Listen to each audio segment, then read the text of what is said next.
Yeah, it's less power. Less power, but this hook helps you went out from the distance. Sometimes you can do power.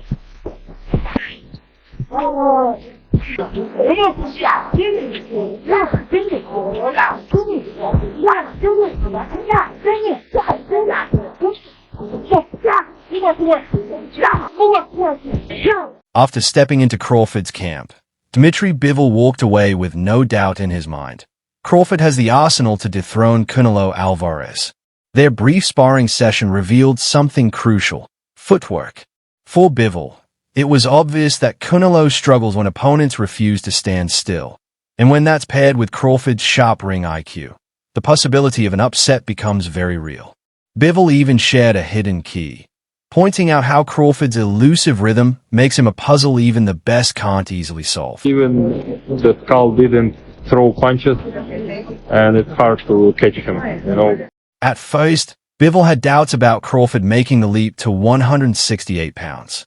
But after seeing him up close in Riyadh, working with him in camp, those doubts began to vanish.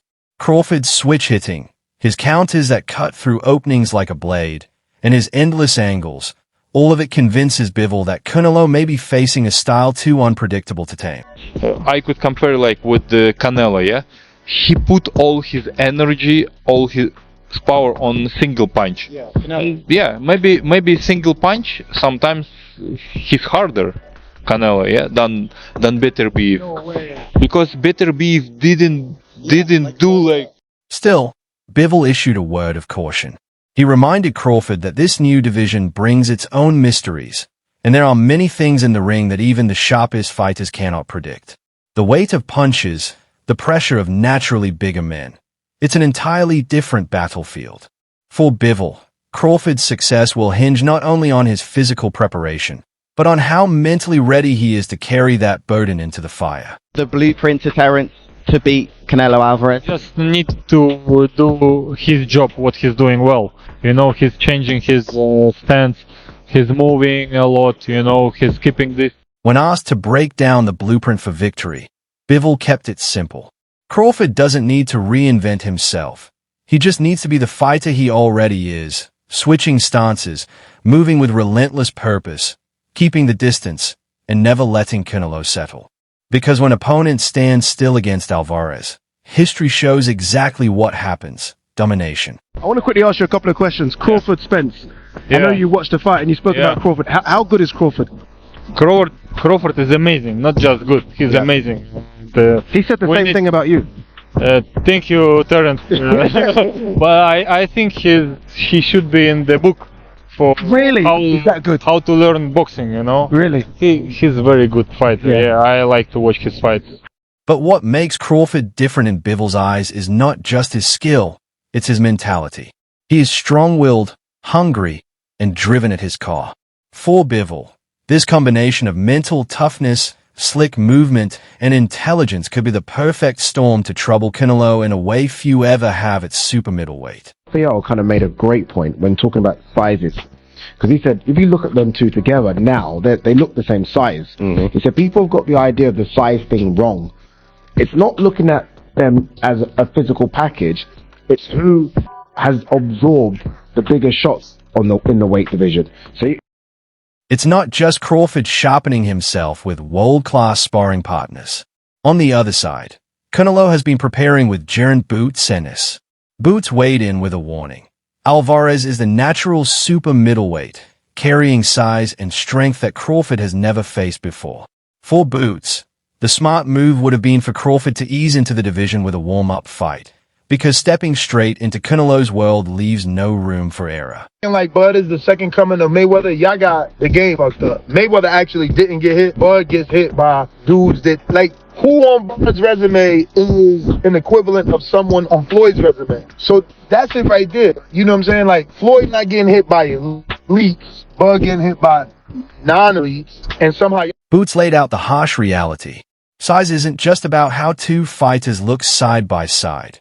It's about who has absorbed the biggest shots, who has survived the power of men rehydrating close to 200 pounds. Canelo has thrived in that environment, dropping opponents who tower over him. Full boots. That kind of battle-tested power tilts the scale in Alvarez's favor. Typically, Latinos, they got their own style versus melanated black people. Having like more rhythm, more flashiness and panache to their stuff, more swag. Yeah. We just fight different than other ethnicities. You want to throw a mirror con? The others say like, no, that's 2 more weight classes. Like once he gets touched by Canelo, it's going to be different. I am concerned about him absorbing a Canelo punch, especially through the course of 12 rounds. We do know this about Canelo. He's going to slow down, you know. So I think if anything, Canelo would try to start fast and bang on him and break him down before he gets later, and he still got that kind of steam. But, you know, there's so many components that make it. Crawford, Canelo, who you got? Crawford, Canelo? I still say Canelo. I got Canelo too. I still say Canelo. Ring IQ, I believe that Crawford has a bit more. Yeah. However, it's just the size difference.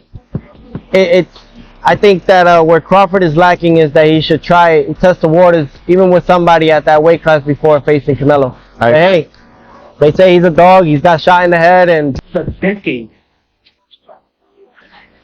I mean, to a purist and a fighter, it's laughable. Because you have Crawford jumping up 2 weight classes to fight Canelo, who's a natural light heavyweight. Crawford, who couldn't push back Madrimov. Canelo. I think he's a cook. I think, you know, Canelo a hell of a fighter. But I think Bud just got all the tools to beat him. You don't think the weight difference be too big of an advantage? I think y'all make that something, you know. What about Crawford do you think can bridge the weight gap? Or like with you, what did bridge the weight gap? Because a lot of people are just saying, hey, Canelo's just too big for someone like Terence. That's true, but you know what? There's always a way.